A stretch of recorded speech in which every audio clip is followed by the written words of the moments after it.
उस शहर के लड़की ये कहती है कि कूलर लगवा दो गर्मी उठाता जवानी में, कि उस शहर के लड़की ये कहती है कि कूलर लगवा दो गर्मी उठाता जवानी में। काहे परेशान बड़ुए मार करे जा, भेंट करो ना ठाकुर जी के दलानी में।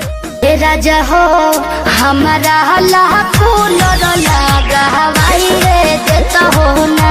ए राजा हो हमारा कि जमीन पे सही से चलो लिखे जात तो आसमान का फाड़ लेबे, कि जमीन पे सही से चलो लिखे जात तो आसमान का फाड़ लेबे। और दोस्ती करके कुछ ना उखाड़ पहले तो दुश्मनी करके ठाकुर जी के ना उखाड़ ले।